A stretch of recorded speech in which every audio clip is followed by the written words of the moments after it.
오늘 본문은 출애굽기 7장 14절부터 25절까지입니다. 출애굽기 7장 14절부터 25절까지입니다.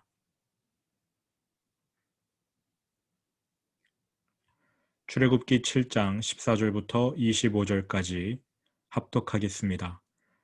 여호와께서 모세에게 이르시되 바로의 마음이 완강하여 백성 보내기를 거절하는도다. 아침에 너는 바로에게로 가라.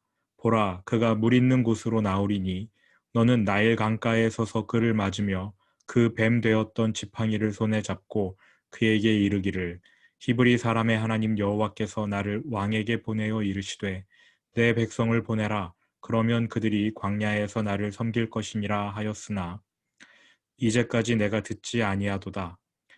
여호와가 이같이 이르노니 내가 이로 말미암아 나를 여호와인 줄 알리라.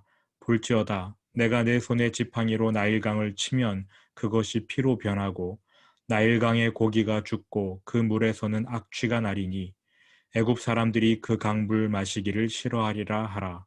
여호와께서 또 모세에게 이르시되 아론에게 명령하기를 내 지팡이를 잡고 내 팔을 애굽의 물들과 강들과 운하와 못과 모든 호수 위에 내밀라 하라. 그것들이 피가 되리니 애굽 온 땅과 나무 그릇과 돌그릇 안에 모두 피가 있으리라. 모세와 아론이 여호와께서 명령하신 대로 행하여 바로와 그의 신하의 목전에서 지팡이를 들어 나일강을 치니 그 물이 다 피로 변하고 나일강의 고기가 죽고 그 물에서는 악취가 나니 애굽 사람들이 나일강 물을 마시지 못하며 애굽 온 땅에는 피가 있으나 애굽 요술사들도 자기들의 요술로 그와 같이 행하므로 바로의 마음이 완악하여 그들의 말을 듣지 아니하니 여호와의 말씀과 같더라. 바로가 돌이켜 궁으로 들어가고 그 일에 관심을 가지지도 아니하였고 애굽 사람들은 나일강 물을 마실 수 없으므로 나일강가를 두루 파서 마실 물을 구하였더라. 여호와께서 나일강을 치신 후 이레가 지나니라. 아멘. 이제 본격적으로 10가지 재앙이 시작됩니다.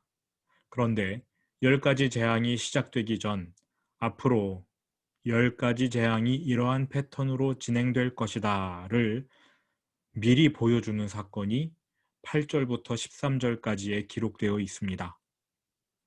한번 살펴보겠습니다. 8절, 9절. 아론에게 말하기를 너의 지팡이를 들어서 바로 앞에 던지라 하라. 그것이 뱀이 되리라. 하나님의 명령대로 아론이 지팡이를 던졌습니다. 뱀이 되었습니다. 10절 후반부. 아론이 바로와 그의 신하 앞에 지팡이를 던지니 뱀이 된지라. 놀라운 기적이 일어났지요. 그런데 파라오는 자신이 부리는 마술사들을 시켜서 그 기적을 모방하게 합니다. 그 기적을 폄하할 이유를 찾는 것이지요. 앞으로 10가지 재앙이 일어날 때 파라오는 하나님의 능력을 폄하하기 위해서 마술사들을 통해 기적을 모방하게 합니다. 11절. 바로도 현인들과 마술사들을 부르매 그 애굽 요술사들도 그들의 요술로 그와 같이 행하되 이들도 지팡이를 던져서 뱀을 만듭니다. 그런데요, 마술사들의 능력에는 한계가 있지요.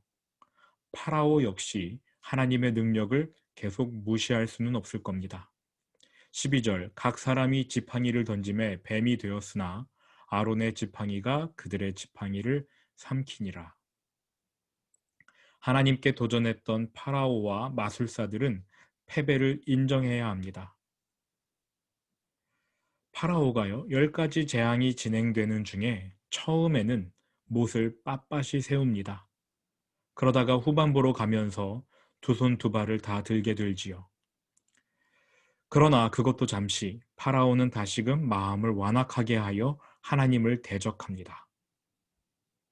이것이 앞으로 일어날 10재앙의 패턴이에요. 하나님께서 재앙을 내리십니다. 파라오가 마술사들을 시켜 따라하게 합니다. 마술사들이 따라하거나 혹은 따라하지 못하지요. 마술사들이 따라하면 파라오는 하나님의 능력을 멸시합니다. 마술사들이 따라하지 못하면 잠시 항복해요. 그러나 재앙이 지나가면 파라오는 다시금 마음을 완악하게 하여 하나님을 대적합니다. 결과 또 다른 재앙이 일어나게 되는 것이지요. 이것이 10가지 재앙의 패턴입니다. 이제 오늘 10가지 재앙의 첫 번째 재앙, 10가지 재앙 중 첫 번째 재앙을 살펴보려고 합니다.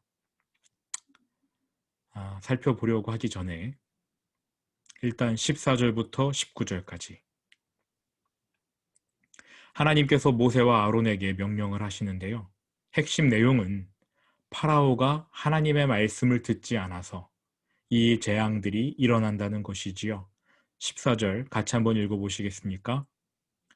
여호와께서 모세에게 이르시되 바로의 마음이 완강하여 백성 보내기를 거절하는도다. 16절 17절 같이 읽어봅니다. 그에게 이르기를 히브리 사람의 하나님 여호와께서 나를 왕에게 보내어 이르시되 내 백성을 보내라. 그러면 그들이 광야에서 나를 섬길 것이니라 하였으나 이제까지 내가 듣지 아니하도다. 여호와가 이같이 이르노니 내가 이로 말미암아 나를 여호와인 줄 알리라. 볼지어다 내가 내 손에 지팡이로 나일강을 치면 그것이 피로 변하고. 파라오의 불순종으로 인해 하나님이 이집트에 재앙을 내리시는데 그 첫 번째 재앙이 바로 나일강이 피가 되는 것이었습니다. 재앙을 내리시는 이유는 파라오의 불순종이고요. 그리고 하나님께서 이 재앙을 내리시는 목적, 그러니까 이유는 파라오의 불순종 때문인데 목적은 17절 이로 말미암아 나를 여호와인 줄 알리라. 이로 말미암아 나를 여호와인 줄 알리라. 이제 첫 번째 재앙을 제대로 들어가 보겠습니다. 왜 하필 나일강이 피로 변하는 재앙일까? 파라오가 하나님께 불순종하며 이스라엘을 내보내지 않은 것은 그들이 제공하는 값싼 노동 때문이었지요. 이스라엘 백성을 부려서 막대한 경제적 이득을 취했기 때문에 그들을 내보내고 싶지 않은 것입니다. 결국 경제적인 이유로 돈 욕심 때문에 파라오는 하나님의 말씀을 거절한 거예요. 이러한 파라오에게 또 이집트 사람들에게 하나님은 자신이 누구인지를 보여주신답니다. 이로 말미암아 나를 여호와인 줄 알리라. 파라오가 경제적인 이유 때문에 하나님 말씀을 어긴 거잖아요. 돈 때문에 하나님 말씀을 어겼잖아요. 그래서 하나님께서는 파라오가 의지하던 경제 체제를 무너뜨리십니다. 이집트 경제의 핵심이 무엇이냐면 나일강이에요. 주기적으로 범람해 주기 때문에 토사, 아주 기름진 흙이 주변 농지로 유입이 되어서 이집트 땅은 농사가 잘 되었습니다. 그리고 나일강에는 물고기가 풍부했대요. 이집트의 경제 생활은 윤택했습니다. 그들에게 나일강은 생명의 강이었고 경제의 중심이었어요. 한마디로 돈줄이었습니다. 세계 4대 문명 중 하나가 나일강 유역의 문명 아닙니까? 이집트의 문명은 나일강이 선사하는 풍요로움에 기반하고 있었어요. 그래서 이집트 사람들은 나일강을 신처럼 모시며 살았지요.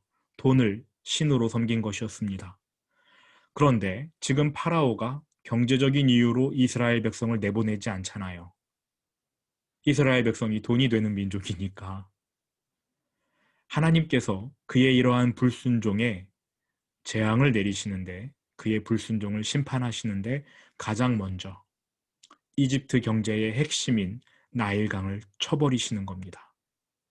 생명과 풍요의 젖줄이었던 나일강이 죽음으로 변질되었어요. 그들이 식량으로 삼던 물고기는 다 죽었습니다. 또 논밭에 흘러들어온 핏물 때문에 농사도 심각한 타격을 입었을 겁니다. 재물을 의지하고 재물을 존중하느라 하나님 말씀을 업신여겼더니 하나님이 그 재물을 쳐버리시네요. 나일강이 피로 변한 것, 우리가 듣기에는 놀라운 기적이지만 이것은 당연한 일이었습니다. 사람들이 재물을 의지하면 하나님께서는요, 그 재물을 있는 힘껏 치시기 때문입니다. 우리가 재물을 의지하면요, 하나님은 재물 뺏어가 버리실 거예요. 하나님이 우리를 사랑하시기 때문에, 우리의 사랑을 질투하시는 하나님이시기 때문에 우리가 하나님 아닌 다른 것을 사랑하면 하나님이 뺏어가 버리실 겁니다. 아주 무서운 말씀이지요.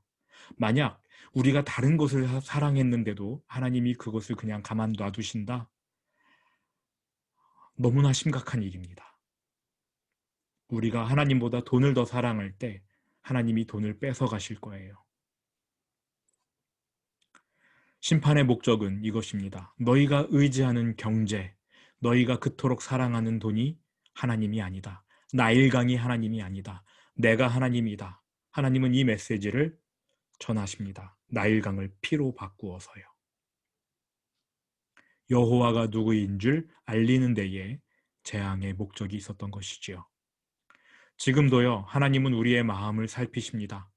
우리 마음 속에서 누가 진짜 하나님인지, 하나님이 누구인지를 하나님은 확인하고 싶어 하셔요. 세상에서는 사탕 발림이 통하고 아첨하는 말도 유용할지 모르지만 하나님께는 이런 거 통하지 않습니다. 하나님은 우리의 중심을 보셔요. 우리가 입술로 하나님 사랑합니다. 하나님만 섬깁니다. 이러한 말을 한다 하더라도 우리의 마음이 재물에 가 있고 다른 것에 가 있다면 아무리 번드르르한 말로 하나님을 찬양해도 그 마음으로 하나님이 아닌 다른 것들을 더 사랑하고 신뢰하면 하나님은 가만히 계시지 않으실 겁니다. 정말 하나님이 사랑하는 사람이라면 그가 다른 것을 의지할 때 하나님은 그 사람에게 가차없이 심판을 내리실 겁니다. 그 사람의 재물을 치더라도 그 사람의 생명 하나 살리는 게 하나님의 뜻이니까요. 우리가 재물을 의지하면 하나님이 재물을 치실 겁니다. 하나님 외에 다른 것을 의지할 때 질투하시는 하나님께서 반드시 손을 들어 심판하실 것을 기억하시기 바랍니다. 하나님의 자녀인 우리는 상황, 환경, 이런 것의 노예가 되어서는 안 됩니다. 하나님께서 행하시는 일이 눈에 보이지 않는다고, 알 수도 없고 이해할 수 없다고 해서 그저 눈에 보이는 환경에 따라 돌아가는 상황대로 하나님이 아닌 다른 것들을 의지하고 선택해서는 안 됩니다. 우리는 항상 하나님의 계획을 의지해야 해요. 하나님은 우리를 구원해 주시는 분이십니다. 아무리 상황이 어렵다고 해도 하나님을 의지하셔야 합니다. 하나님의 계획을 믿으십시오. 하나님께는 계획이 있습니다. 7장 20절 21절 같이 읽겠습니다. 모세와 아론이 여호와께서 명령하신 대로 행하여 바로와 그의 신하의 목전에서 지팡이를 들어 나일강을 치니 그 물이 다 피로 변하고 나일강의 고기가 죽고 그 물에서는 악취가 나니 애굽 사람들이 나일강 물을 마시지 못하며 애굽 온 땅에는 피가 있으나. 나일강은 즉시 피로 변했습니다. 파라오가 하나님의 말씀을 거역한 것과 달리 나일강은 하나님의 말씀에 순종했어요. 또 모세와 아론도 20절을 보니까 여호와께서 명령하신 대로 행하여. 모세와 아론도 하나님의 말씀에 순종했지요. 나일강도 하나님의 말씀에 순종했습니다. 그런데 하나님 말씀에 순종하지 않은 것은 파라오와 이집트 사람들입니다. 22절 같이 읽어보시지요. 애굽 요술사들도 자기들의 요술로 그와 같이 행함으로 바로의 마음이 완악하여 그들의 말을 듣지 아니하니 여호와의 말씀과 같더라. 바로의 마음이 완악했대요. 나일강이 피로 변하는 것을 보면서도 마음이 완악했답니다. 파라오는 자신의 경제 기반이 무너질 때 나일강이 피로 변한 것을 보면서 자신의 죄를 깨달았어야 해요. 권능의 하나님 앞에 부복해야 했습니다. 그러나 그는 교만한 마음을 버릴 생각이 없습니다. 고개를 더 빳빳이 세웁니다. 하나님의 말씀을 듣지 않아요. 제가 지난주에 사무엘서의 말씀을 읽다가 파라오와 관련하여 하나님께서 제게 깨닫게 해주신 한 구절 말씀이 있어서 이 시간 함께 나누려고 합니다.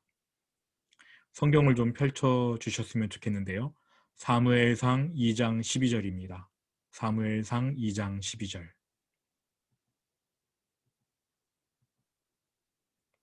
사무엘상 2장 12절.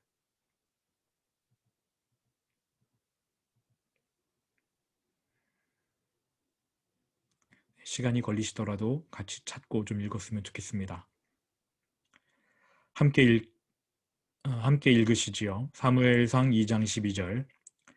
엘리의 두 아들은 행실이 나빠 여호와를 알지 못하더라. 다시 한번요. 엘리의 아들들은 행실이 나빠 여호와를 알지 못하더라.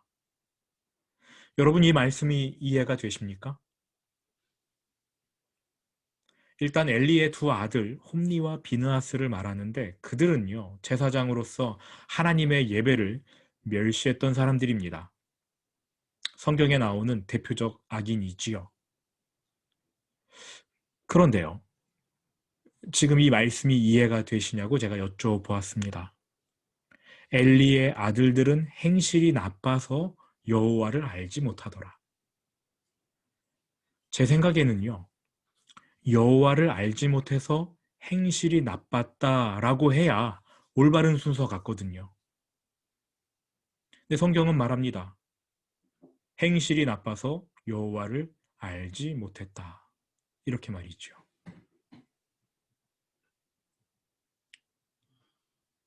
행실이 나빠서 여호와를 알지 못했다. 제가 너무 궁금해가지고 원어를 좀 찾아보았습니다. 그랬더니 성경 원문은 이렇게 기록되어 있더라고요. 엘리의 아들들은 벨리알의 자식이므로 여호와를 알지 못하더라. 순간 제 머릿속이 하얘졌습니다.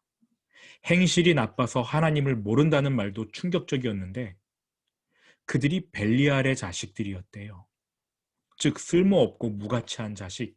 제가 지난주에 벨리알에 대해서 좀 설명드리지 않았습니까? 사탄이라는 뜻이에요. 사탄의 자식이기 때문에 하나님을 모른대요. 이 말씀이 저에게는 너무나 무섭게 다가왔습니다. 모세와 아론이 맨 처음 파라오에게 가서 이스라엘의 하나님 여호와가 말한다. 내 백성을 보내라. 이렇게 이야기했을 때 파라오가 뭐라고 대답했는지 기억하십니까? 출애굽기 5장 2절. 나는 여호와를 알지 못하니 이스라엘을 보내지 아니하리라. 여호와를 모른대요. 엘리의 두 아들들이 사탄의 자식이어서 여호와를 알지 못한 것처럼 파라오도 벨리알의 자식, 사탄의 자식이었던 겁니다. 그래서 하나님을 모른대요.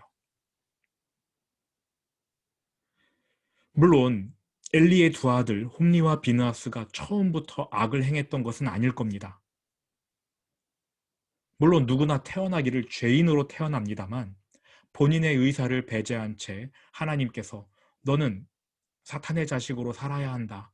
이렇게 운명을 지워주신 사람은 아마 한 명도 없을 겁니다. 엘리의 두 아들 역시 처음에는 가볍게 악을 행했는데 그 아버지인 엘리가 이를 알고도 제재하지 않자 이들이 오랜 시간 죄를 반복했겠지요. 그러다 보니 하나님이 회개할 기회를 주셨어도 오래 참아주셨어도 이 은혜를 멸시하며 죄를 멈추지 않고 반복했던 겁니다. 어느 순간 벨리알의 자식으로 변해버린 거지요. 사탄의 자식으로 변해버린 거지요. 파라오도 마찬가지예요. 하나님께서 계속해서 회개할 기회를 주십니다. 10가지 재앙, 바꿔 말하면 10번이나 회개할 기회를 아주 오랜 기간에 걸쳐 주신 거예요. 그러나 그는 연거푸 자신의 마음을 완악하게 만듭니다. 하나님의 능력을 폄하할 기회를 찾느라 마술사도 대동해요. 마술사들이 엇비슷하게 따라하자 피식 웃으면서 하나님을 무시합니다. 그는 행실이 악하여, 즉 벨리알의 자식이 되어서 사탄의 자식이 되어서 하나님을 알지 못합니다. 저는 이 말씀이 너무나 무서웠어요. 엘리의 두 아들들은 심지어 제사장의 아들들, 제사장들이었습니다. 오늘날로 말하면 목회자들이었어요. 그런데 그들이 사탄의 자식이 되어서 하나님을 알지 못했대요. 매일같이 하나님께 제사드리던 그 제사장들이 사탄의 자식이 되었답니다. 생업이 제사장이었던 사람인데. 출애굽기 7장 23절 오늘 본문으로 돌아와서 출애굽기 7장 23절 같이 읽어보시지요. 바로가 돌이켜 궁으로 들어가고 그 일에 관심을 가지지도 아니하였고, 마술사들이 나일 강물을 조금 피로 변하게 하는 그러한 일을 했더니 파라오가 피식 웃으면서 아유 하나님 뭐 별거 아니네 하고 그 일에 관심을 가지지 않고 돌아갔대요. 하나님이 하시는 일에 관심을 갖지 않는 것, 악인의 대표적인 특징입니다. 하나님이 하시는 일에 관심이 없대요. 성경 말씀 읽는 거, 말씀을 통해서 우리에게 역사하시고 또 우리의 삶을 하나님의 뜻대로 옮겨가시는 이 모든 과정, 관심이 없는 거지요. 사탄의 자식이 별게 아닙니다. 하나님 하시는 일에 관심 없는 사람. 교회를 다녀도 그 가운데 사탄의 자식이 있을 수 있어요.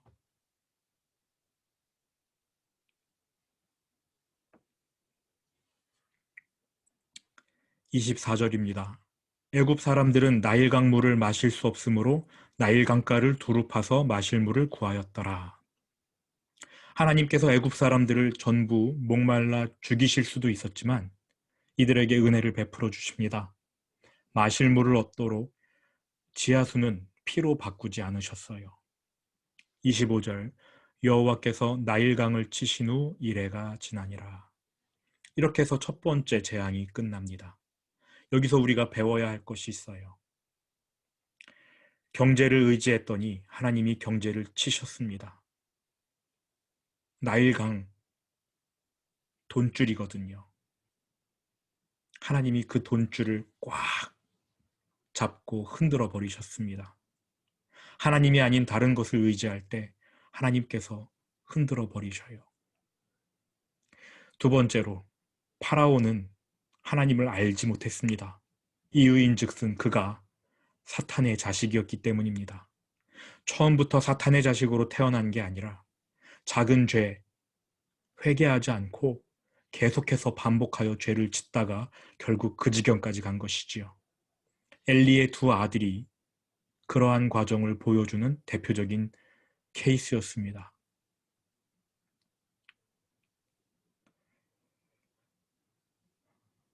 첫 번째 재앙을 통해 하나님께서 우리에게 주시는 메시지입니다. 예배 후에 기도하시면서 이러한 묵상 포인트를 묵상하셨으면 좋겠습니다. 마지막으로 나일 강물을 마실 수 없을 때에 하나님께서 지하수를 건드리지 않으셨어요.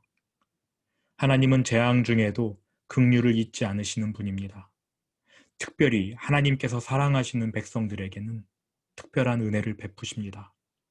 아무리 어려운 시기이더라도 하나님께서는 우리에게 그가 사랑하시는 백성에게는 지하수를 주실 겁니다. 마실 물을 허락해 주실 것입니다.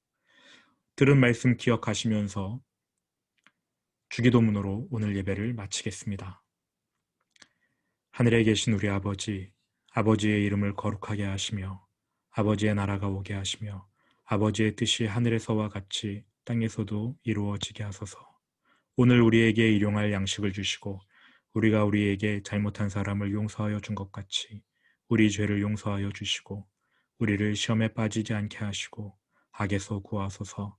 나라와 권능과 영광이 영원히 아버지의 것입니다. 아멘.